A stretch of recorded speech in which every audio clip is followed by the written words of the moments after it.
ناظرین کرام، السلام علیکم ورحمۃ اللہ وبرکاتہ۔ آپ کا میزبان اعجاز لطیف آپ سے مخاطب ہے، اور عامر خان صاحب آج کی اس نشست میں موجود ہیں۔ دین اسلام اور اس کے عملی تقاضے، اس موضوع پر گفتگو ہو رہی ہے، اور اس میں سلسلے وار ہم نے یہ بات سمجھی کہ ہر بندہ مومن کے لیے ایمان حقیقی کا حصول بھی ضروری ہے، اور عبادت رب یا بندگی رب اور اس کے تقاضے بھی ہم نے تفصیل سے سمجھے۔ عامر خان صاحب، اس بات کو آگے بڑھاتے ہوئے، ایک قرآن مجید میں ایک اصطلاح آتی ہے شہادت علی الناس، ذرا اس کی وضاحت آپ فرما دیں۔ السلام علیکم ورحمۃ اللہ۔ بسم اللہ الرحمن الرحیم۔ شہادت علی الناس کی اصطلاح قرآن حکیم کی اہم ترین اصطلاح کہی جا سکتی ہے۔ شہادت کے بنیادی معنی ہوتے ہیں گواہی دینا، اور اگر یہ اللہ کے ساتھ آئے تو اس کے معنی ہوتے ہیں کسی کے خلاف گواہی دینا۔ لہذا رسالت کے بنیادی جو منصب ہے، اس میں جو مقاصد بیان ہوئے ہیں، اس میں یہ بھی ہے کہ لوگوں پر پیغام پہنچا کر ان کے خلاف گواہی دی جائے، ان دیٹ سینس کہ جب ان تک اللہ کا پیغام پہنچ جائے تو اب ان کے پاس کوئی جواز باقی نہ رہے دین پر عمل نہ کرنے کا۔ تو شہادت علی الناس کے معنی ہوئے لوگوں پر دین کو پہنچا کر ان پر گواہی دی جائے۔ یہ منصب رسالت کے حوالے سے، جیسے میں نے عرض کیا، بڑا اہم مسئلہ ہے۔ اسی بات کو اس امت مسلمہ پر بھی فرض کیا گیا۔ یعنی نبی کریم صلی اللہ علیہ وسلم کے ختم نبوت کے نتیجے میں اب یہ چیز جو ہے امت مسلمہ پر، جو پہلے اس سے پہلے نبیوں اور رسولوں کی ذمہ داری تھی، آپ کی اس گفتگو سے یہ لگتا ہے کہ اب شاید وہ امت کی طرف یہ بات۔ جی ہاں، بالکل یہی بات میں آگے عرض کرنے والا تھا کہ جیسے فرد کی سطح پر یہ شخصیت میں رسول کی ذمہ داری ہوا کرتی تھی، اب بحیثیت مجموعی یہ امت مسلمہ کو کنورٹ کر دی گئی۔ سورہ بقرہ رب کائنات فرماتا ہے وَكَذَلِكَ جَعَلْنَاكُمْ أُمَّةً وَسَطًا لِتَكُونُوا شُهَدَاءَ عَلَى النَّاسِ۔ اسی طرح سے اب ہم نے تمہیں بہترین امت بنایا ہے تاکہ تم لوگوں پر گواہی دے سکو۔ تو گویا لوگوں پر گواہی دینے سے مراد یہ ہے کہ ان تک اللہ کا پیغام پہنچا کر دعوت و تبلیغ کے تقاضے جو بات بیان ہوئی تھی وہ ادا کیے جائیں، اور لوگوں پر کوئی حجت باقی نہ رہے دین پر عمل نہ کرنے کے اعتبار سے، کہ ان کو یہ معلوم ہی نہ ہو۔ بعض اوقات لوگ کہتے ہیں ہمیں معلوم ہی نہیں ہے کیسے عمل کیا جائے، تو ان تک ساری باتیں پہنچا کر شہادت علی الناس کی ذمہ داری جو ہے وہ پوری کی جائے۔ وَكَذَلِكَ جَعَلْنَاكُمْ أُمَّةً وَسَطًا لِتَكُونُوا شُهَدَاءَ عَلَى النَّاسِ وَيَكُونَ الرَّسُولُ عَلَيْكُمْ شَهِيدًا۔ وہ اب اور مسئلہ حساس ہو گیا کہ رسول تم پر گواہ بن جائیں۔ تو یہ شہادت گویا اس اعتبار سے بڑی اہم ہے کہ وہ پیغام جو اللہ کا تھا، یہ چین آف کمانڈ کو سمجھنا ہوگا، یہ گولڈن چین ہے گویا، یہ اللہ سبحانہ و تعالیٰ کا پیغام ہے کس کے نام؟ بنی نوع انسان کے نام۔ لہذا قرآن حکیم تمام انسانیت کے لیے ہدایت ہے۔ شہر رمضان الذی انزل فیہ القرآن ھدی للناس، پیغام اللہ کا ہے بندوں کے نام، لیکن اس میں آپ ذریعہ کیا بنیں گے؟ سب سے پہلے حضرت جبرائیل علیہ السلام، اللہ پاک چنتا تھا فرشتوں میں سے رسول، پھر اسی طرح انسانوں میں سے رسول، وہ آدم علیہ السلام سے لے کر نبی کریم صلی اللہ علیہ وسلم تک یہ اس کام کے لیے آئے۔ پھر جو رسول ہوا کرتے تھے وہ اپنی امت تک اللہ کا پیغام پہنچاتے تھے، اور الحمدللہ نبی علیہ الصلوۃ والسلام نے یہ کام کیا۔ اب وہ جو چین ہے سلسلۃ الذہب، اس کی آخری کڑی نبی کریم صلی اللہ علیہ وسلم کی رسالت کی تکمیل کے بعد اب یہ امت مسلمہ ہے۔ لہذا اب امت مسلمہ کی کلیکٹیو لیول پر، اجتماعی سطح پر یہ ذمہ داری ہے کہ وہ اب تمام بنی نوع انسان تک اللہ کا پیغام پہنچائیں۔ اور یہ شہادت کا لفظ اگر آپ کو یاد ہو تو حجۃ الوداع کے موقع پر نبی کریم صلی اللہ علیہ وسلم نے باقاعدہ استعمال کیا اللہ کے رسول کے الفاظ، فَلْيُبَلِّغِ الشَّاهِدُ الْغَائِبُ، جو لوگ یہاں موجود ہیں، شاہد بمانے موجود ہیں، جن تک اللہ کا پیغام پہنچ چکا ہے، اب یہ ان لوگوں کو پہنچائیں یہ بات جو یہاں موجود نہیں ہے۔ وہ یا شہادت علی الناس کی ذمہ داری اس امت مسلمہ پر بحیثیت مجموعی آتی ہے کہ وہ پیغام جو نبی کریم صلی اللہ علیہ وسلم لے کر آئے، جس پر آپ نے ذاتی حیثیت میں عمل کر کے دکھایا، اجتماعی سطح پر ایک ایفرٹس کر کے، جد و جہد کر کے اللہ کا پیغام نافذ اور قائم کر کے دکھایا، اور اب اس امت مسلمہ کو اللہ کے رسول نے یہ ذمہ داری دی کہ اب یہ پیغام ان لوگوں تک پہنچائیں جو یہاں موجود نہیں ہیں۔ لہذا قول سے، عمل سے، اور اس کو نافذ کر کے خاص طور پر یہ ذمہ داری ادا کرنا اس امت مسلمہ کی ذمہ داری ہے۔ یعنی اس بات سے یہ بات واضح ہوئی کہ یہ جو فریضہ شہادت علی الناس ہے، یہ محض صرف اللہ کا پیغام دوسروں تک پہنچا دینے کا تقاضا نہیں کرتا ہے، بلکہ اس کے ساتھ ساتھ یہ چاہتا ہے کہ لوگوں پر اتمام حجت ہو۔ بالکل۔ تو اتمام حجت کے لیے تو ضروری ہے کہ اگر وہ پلٹ کے کہیں، جو بات اس سے پہلے بھی ہماری گفتگو میں آئی تھی کہ بھائی اگر تم کہتے ہو یہ اتنی اچھی چیز ہے تو ہمیں یہ تو بتاؤ کہ اس پر کوئی چلتا پھرتا، اس کا کوئی نمونہ، اس پر کہیں عمل ہو رہا ہے، اس کی یہ برکات کہیں ظاہر ہو رہی ہیں، تو کیا اس شہادت علی الناس کا کیا لازمی تقاضا یہ نہیں ہے کہ اللہ کا دین کسی خطہ زمین پر غالب ہو، اس کے وہ سارے جو اجتماعی زندگی کے جو فوائد ہیں وہ اس سے حاصل ہو رہے ہوں جو دوسروں کے لیے دین میں داخلے کا باعث؟ بالکل، یہ تو ایک فطری اور لاجیکل ترتیب نظر آ رہی ہے کہ شہادت کی جو واقعتاً ذمہ داری ہے وہ تو ادا ہی اس وقت ہوگی صحیح معنوں میں کہ جب تک یہ نظام زندگی کی حیثیت میں قائم و نافذ نہ ہو۔ لہذا میں توجہ دلاؤں گا کہ نبی کریم صلی اللہ علیہ وسلم کی سیرت مطہرہ اگر اس کا مطالعہ کیا جائے تو یہ بالکل واضح ہے کہ آپ جہاں دعوت اور تبلیغ کر رہے ہیں وہاں شہادت اپنی زبان سے اور اپنے عمل سے اور خاص طور پر اس دین کو نافذ و قائم کر کے دکھایا نبی کریم نے علیہ الصلوۃ والسلام۔ لہذا شہادت سے لے کر اقامت کی جد و جہد جو آپس میں جڑ رہی ہے وہ اس اعتبار سے کہ گواہی صرف زبان سے یا اپنے ذاتی عمل سے مطلوب نہیں ہے، بلکہ اس نظام کو، اسلام کے مکمل ضابطہ حیات کو نافذ و قائم کر کے دکھایا جائے۔ لہذا اللہ کے رسول کی 21 برس کی جد و جہد پوری کی پوری شہادت علی الناس کی سب سے بہترین مثال کہی جا سکتی ہے۔ ایک لائف اسپیل میں دعوت سے لے کر تربیت، تزکیہ، جتنے بھی مراحل ہو سکتے ہیں دین کو نافذ و قائم کرنے کے وہ سب قائم کیے الحمدللہ۔ اور 8 ہجری میں جب مکہ فتح ہوا الحمدللہ، 10,000 صحابہ کرام کے ساتھ جب نبی علیہ الصلوۃ والسلام مکے میں داخل ہوئے تو یہ گویا جزیرہ نما عرب میں اللہ کے دین کے نفاذ کا ایک عملی اظہار تھا الحمدللہ۔ خانہ کعبہ میں جب داخل ہوئے ہیں تو آپ علیہ الصلوۃ والسلام کی زبان پر جو الفاظ تھے بڑے اہم ہیں، وَجَاءَ الْحَقُّ وَزَهَقَ الْبَاطِلُ إِنَّ الْبَاطِلَ كَانَ زَهُوقًا۔ حق آ گیا اور باطل مٹ گیا، اور باطل تو ہے ہی مٹنے کے لیے، لہذا باطل واقعہ اس وقت تک سسٹین کر سکتا ہے جب تک کہ حق نہ آئے۔ شہادت کی ذمہ داری اس اعتبار سے ضروری بنی کہ ہم اپنے قول سے، اپنے عمل سے، اور جیسے آپ نے فرمایا کہ ایک خطہ زمین پر اس کو نافذ و قائم کر کے دکھائیں، تب کہیں جا کر ہم گواہی جو ہے وہ قائم کر سکیں گے۔ آج المیہ مسلمانوں کا یہ ہے کہ ہم ایک سوشو پولیٹیکو اکنامک سسٹم کی حیثیت میں اسلام کو کہیں پر بھی نہیں دکھا سکتے۔ ہاں عقیدے کے اعتبار سے ہے، توحید، نظری توحید پر تو بہت زیادہ زور دیا جاتا ہے، زندہ قوت تھی زمانے میں یہ توحید کبھی، مگر اب کیا ہے، فقط مسئلہ علم، ایک مسئلہ علم کلام۔ لیکن توحید کے وہ جو عملی تقاضے خاص طور پر ہیں کہ وحدہ لا شریک اللہ کو حاکم مانا جائے۔ کیا اس وقت پوری دنیا میں حاکم اعلیٰ اللہ سبحانہ و تعالیٰ کو مانا جاتا ہے؟ ظاہر بات ہے نہیں۔ عوام کی حاکمیت اور پتہ نہیں کس کس کی حاکمیت، بالکل اس طرح سے تو عوام کی حاکمیت کا نعرہ دیا جا رہا ہے، تو یہ تو اس سے بڑا شرک کیا ہوگا؟ فرعون نے انفرادی سطح پر انا ربکم الاعلیٰ کا نعرہ لگایا، آج جمہوریت اس اعتبار سے عوام الناس کی حاکمیت کی بات کر رہی ہے۔ پھر معاشی سطح پر اگر آپ دیکھیں تو رب کائنات نے جو معاشی نظام دیا ہے جو برکات سے بھرپور ہے، زکوٰۃ کہیں نافذ العمل ہے؟ وہ بھی نہیں، اور سود اس کے اگینسٹ سود کا پورا نظام، سرمایہ دارانہ وہ نظام پورا کا پورا پورے آب و تاب کے ساتھ پوری دنیا میں نافذ العمل ہے، جس کے بارے میں رب کائنات نے ارشاد فرمایا فَأَذَنُوا بِحَرْبٍ مِّنَ اللَّهِ وَرَسُولِهِ سورہ بقرہ میں۔ تو اس اعتبار سے معیشت میں تو اللہ کو رب نہیں مانا جا رہا، اللہ کو مالک نہیں مانا جا رہا۔ معاشرت میں رب کائنات فرماتا ہے کہ میں تم سب کا رب ہوں، یا ایھا الناس انا خلقناکم من ذکر و انثی وجعلناکم شعوبا وقبائل لتعارفوا۔ وہ سب کا مالک ہے، سب کا رب ہے، سب کا آقا ہے، سب کا خالق ہے۔ کیا معاشرت میں اللہ کو واقعتاً رب مانا جا رہا ہے؟ کیا مساوات آپ کو نظر آتی ہے؟ ایکویلٹی جو نبی کریم صلی اللہ علیہ وسلم نے قائم کر کے دکھائی، تو اجتماعی سطح پر تو وہ اسلام، وہ دین جو بڑی شان سے نکلا تھا وطن سے پردیس میں، وہ آج غریب الغربا ہے۔ تو اس اعتبار سے شہادت کی ذمہ داری، اس کو قائم کر کے دکھانا، یہ امت مسلمہ کی کلیکٹیو ذمہ داری ہے۔ آج ہم اس میں کوتاہی کر رہے ہیں بحثیت مجموعی۔ کوئی ایک خطہ زمین ہمارے پاس ابھی فی الحال موجود نہیں ہے جہاں ہم یہ کہہ سکیں کہ دین اپنی پورے آب و تاب کے ساتھ نافذ العمل ہے۔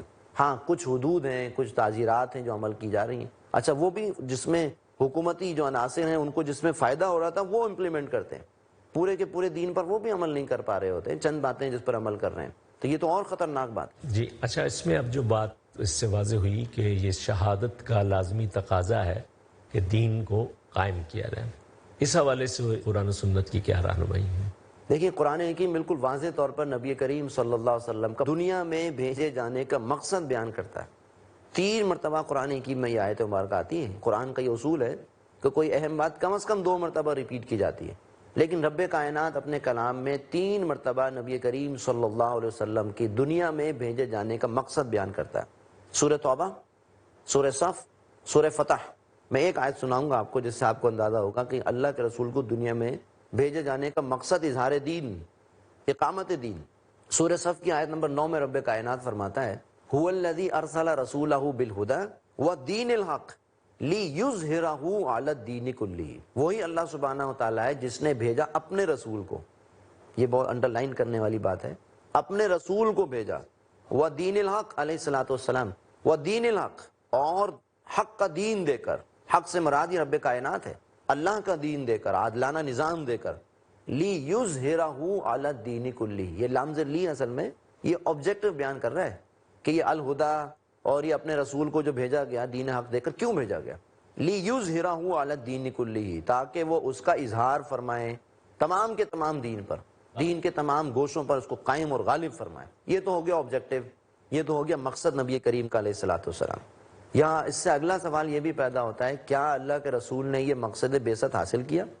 تو الحمدللہ سیرت مطہرہ اس بات کی گواہی دیتی ہے کہ جس مقصد کے لیے اللہ کے رسول دنیا میں تشریف لائے، پہلے دن سے آخری سانس تک نبی علیہ الصلوۃ والسلام کا ایک ہی مقصد تھا، اور وہ اقامت دین کی جد و جہد بالکل واضح ہے. سورہ مدثر میں رب کائنات فرماتا ہے قم فانذر، اے نبی کھڑے ہو جائیے اور خبردار کیجیے. وربک فکبر، اپنے رب کی بڑائی کا نظام قائم کیجیے. یہ تو آبجیکٹو رسالت کا بیان کر دیا.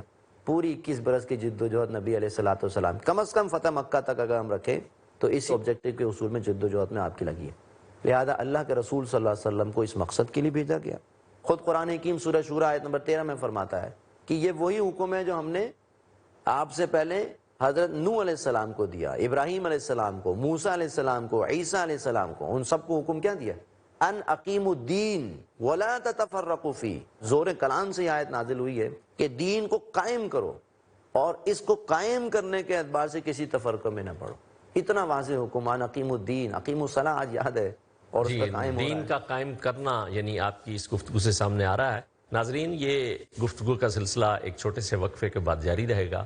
آپ ہمارے ساتھ رہیے گا.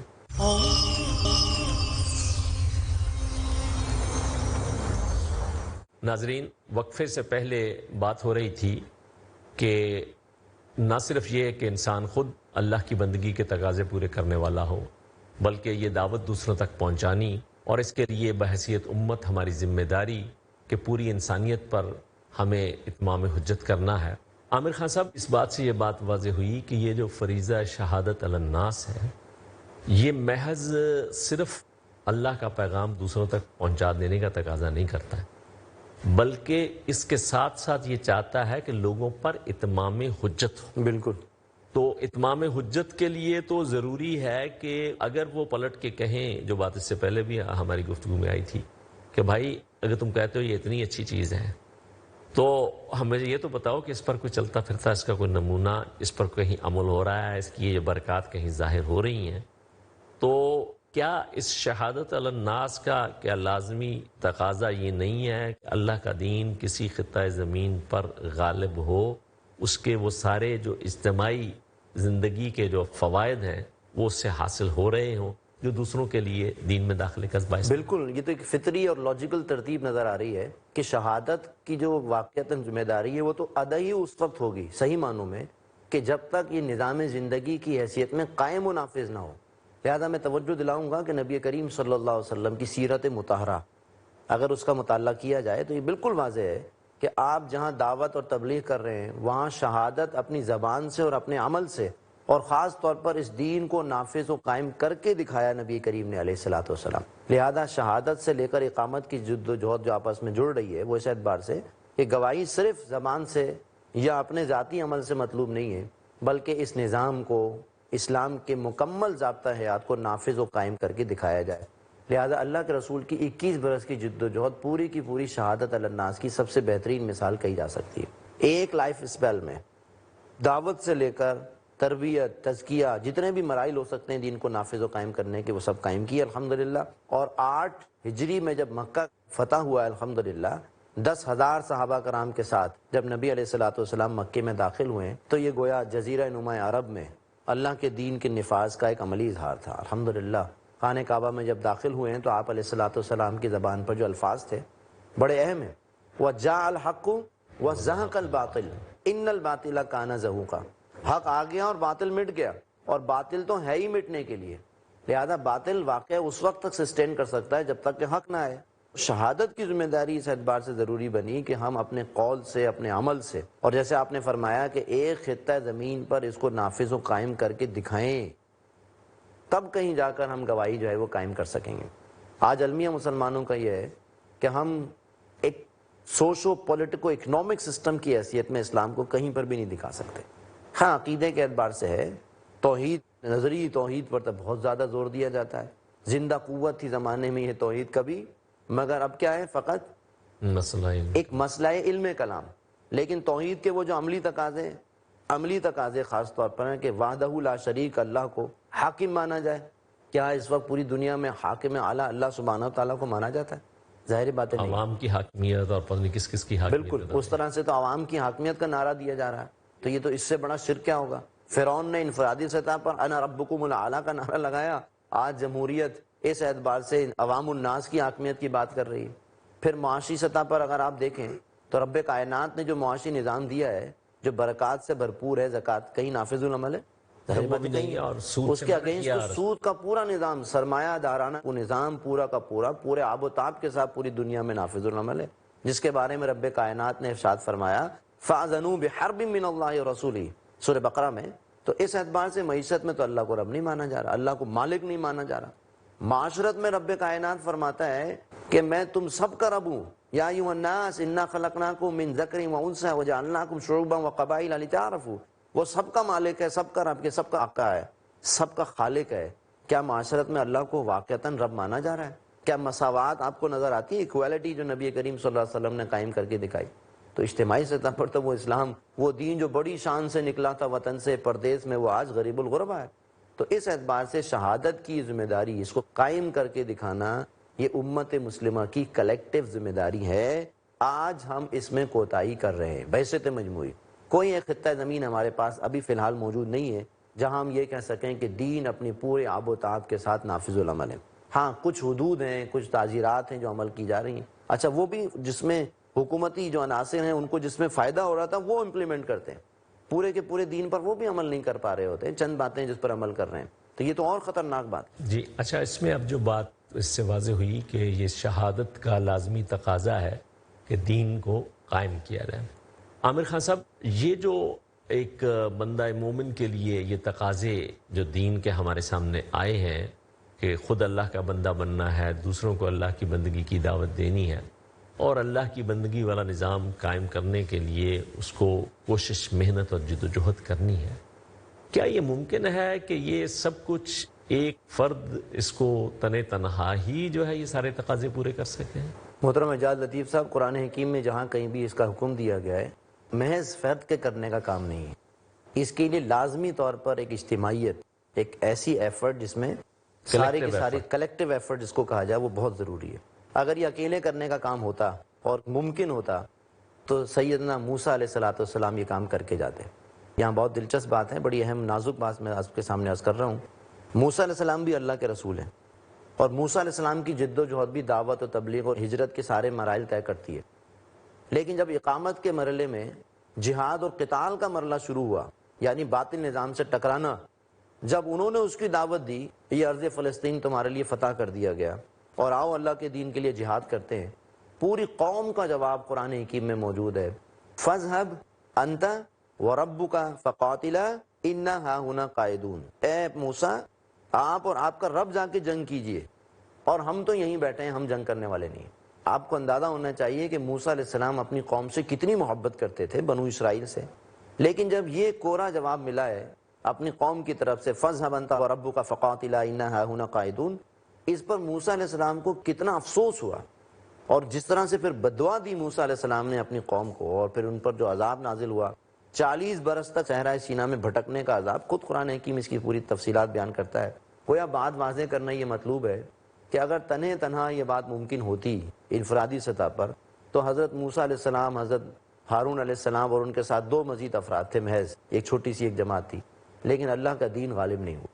اس کے برعکس نبی علیہ السلام کی جد و جہد میں اقامت دین کا مرحلہ جب آیا ہے تو الحمدللہ آپ علیہ السلام نے ایک اجتماعیت قائم کی، اور اس اجتماعیت کی برکت یہ تھی کہ جب اقامت دین میں خاص طور پر قتال کا مرحلہ آیا تو پورے جانثار ساتھیوں کی ایک جماعت تیار تھی الحمدللہ، اور انہوں نے بھی حمد تعالیٰ اپنے خون سے اپنی جانیں قربان کر کے اللہ کے دین کو نافذ و قائم کیا۔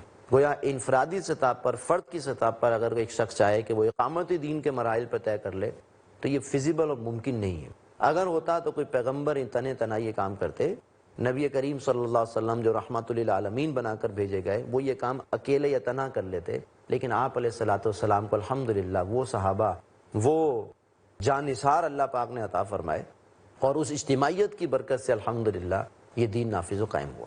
تو مطلب اس سے تو یہ بات آپ کی اس وضاحت کے بعد یہ سامنے آتی ہے کہ یہ جو تقاضے ہیں ہمارے دین کے، ہمارا دین ایک تو ایک فرد کا دین نہیں ہے، اجتماعیت کا دین ہے، اور پھر اس میں ان تقاضوں کی ادائیگی کے لیے کسی نہ کسی اجتماعیت کے ساتھ جڑنا، ہاتھوں میں ہاتھ دینا، یہ ایک ناگزیر عمل ہے۔ یہ بڑے اہم سوال آ گیا، گویا گفتگو یہاں پہنچ گئی کہ سب سے پہلے نبی علیہ الصلوۃ والسلام کی اس جماعت کا، اس پوری اجتماعیت کا ہمیں جائزہ لینا ہوگا۔ سب سے پہلی چیز، اس جماعت کا واضح گول، مقصد یہ ہو کہ وہ اللہ کے دین کو نافذ کرنا چاہ رہی۔ ناظرین کرام، یہ سلسلے وار گفتگو جس میں دین اسلام اور اس کے عملی تقاضے جو بندہ مومن سے قرآن مجید کی آیات بینات کی روشنی میں سامنے آتے ہیں کہ خود اللہ کا بندہ بننا ہے، اس سے پہلے ایمان حقیقی کا حصول، پھر اللہ کا بندہ بننا، دوسروں کو اللہ کی بندگی کی دعوت دینا، اور اللہ کی بندگی والا نظام قائم کرنے کے لیے کوشش، محنت اور جد و جہد کرنا، یہ آپ کے سامنے آ چکے ہیں۔